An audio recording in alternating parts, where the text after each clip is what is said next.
당신의 평생 눈 건강 SNU 안과. 최근 건강검진에서 혈당이 좀 높네요, 혹은 당뇨 전 단계입니다 라는 말씀을 들으신 분들이 계실 겁니다. 아직 당뇨약을 먹을 정도는 아니라고 해서 혹시 식단 관리 정도만 하며 그냥 넘기고 계시지는 않은지 걱정이 됩니다. 제가 백내장이나 녹내장 같은 질환들을 설명해 드리면서 나이가 들면 눈이 침침해지고 뻑뻑해지는 게 어떻게 보면 자연스러운 현상이라고 말씀을 드렸죠. 하지만 혈당 관리가 필요하다는 진단을 받으셨다면 최근 부쩍 심해진 눈의 침침함을 절대 단순한 노안으로 짐작하시면 안 됩니다. 실제로 제2형 당뇨병을 처음 진단받은 분들의 약 17%는 이미 눈 속에 당뇨 망막병증이라는 미세혈관 질환이 조용히 시작되고 있다는 연구 결과가 있습니다. 시력이 1.0으로 아주 정상이고 일상생활에 아무런 불편함이 없는 상태인데도 말입니다. 이런 분들은 눈 속에 병이 생겼는데 왜 스스로 전혀 느끼지 못하는 걸까요? 우리 망막은 안압이나 혈압이 좀 변해도 모세혈관 혈류량을 알아서 일정하게 유지하는 능력을 갖추고 있습니다. 하지만 피 속에 당분이 많아지는 당뇨 초기에는 이 조절 기능이 가장 먼저 망가집니다. 시력의 핵심인 중심부 항반은 피해서 가장자리 주변부부터 서서히 피가 통하지 않고 병변이 시작되거든요. 이때는 환자분들이 시야에 이상이 생겼다는 사실을 자각할 수 없는 무증상기입니다. 증상 없이 평온하게 일상을 보내시는 동안에도 눈 속에서는 아주 미세한 변화들이 꼬리를 물고 이어지고 있죠. 결국 망막 모세혈관 벽을 튼튼하게 잡아주던 혈관 주위 세포들이 견디지 못하고 서서히 죽어가게 됩니다.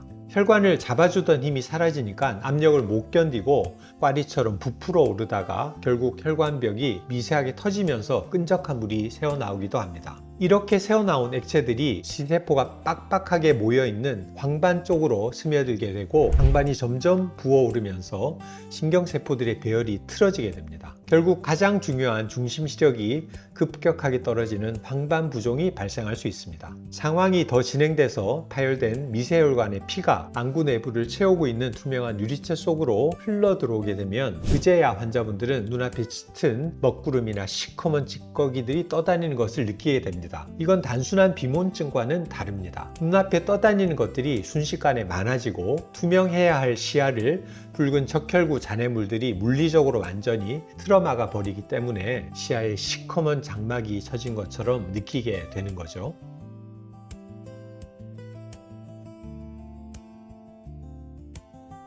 환자 스스로 시야가 가려지거나 중심이 휘어져 보인다고 자각하여 병원을 찾을 때는 이미 망막 주변에 생긴 질긴 섬유혈관성 막이 신경망막을 물리적으로 뜯어내는 망막 박리로 진행되었을 가능성도 있습니다. 안타깝지만 이런 상황을 대부분은 그저 나이 탓이려니 하고 가볍게 넘기시기도 합니다. 빛이 번지고 눈이 뻑뻑하고 초점이 안 맞는 이 흔한 노화의 증상들이 공교롭게도 당뇨 망막병증 초기 환자가 느끼는 시야 흐림과 너무나도 비슷하기 때문입니다. 증상만으로는 내 눈이 단순히 늙어가는 것인지 아니면 혈관이 터져 실명으로 향하고 있는 것인지 구별할 방법이 없습니다. 그래서 주기적인 안 종합 검진을 강조하는 편입니다. 일반적인 건강검진에서 하는 단순 안저 촬영만으로는 이 미세한 병번을 잡아내는 민감도가 매우 낮기 때문에 안심할 수 없습니다. 벽에 걸린 시표의 1.0이라는 숫자는 망막의 구조적 건강을 결코 보장해주지 않습니다. 일반 시력 검사는 그저 렌즈의 초점이 잘 맞는지 확인하는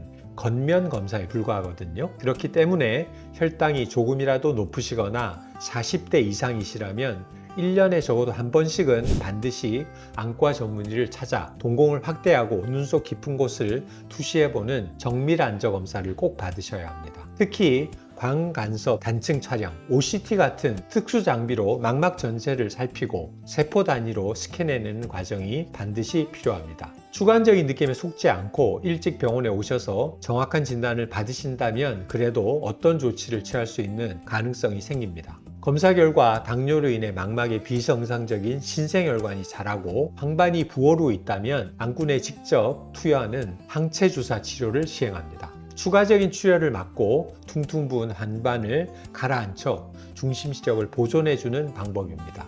만약 혈액순환이 너무 안 돼서 망막 전반에 산소가 부족한 상태라면 레이저 광응고술을 통해 주변부 망막 조직 일부를 응고시킵니다. 망막은 우리 몸에서 산소를 가장 많이 쓰는 부위 중 하나거든요. 산소가 턱없이 부족한데 전체 망막을 다 살리려고 하다가는 결국 가장 중요한 중심부까지 다 죽게 됩니다. 그래서 선택을 하는 거죠. 상대적으로 덜 중요한 주변부 시야를 조금 희생하더라도 우리 눈에 가장 중요한 중심 시력으로 몰아줘서 산소를 확보하는 겁니다. 이는 유리체 출혈과 망막 박리라는 최악의 상황을 끊어내는 매우 전략적이고 필수적인 치료법입니다.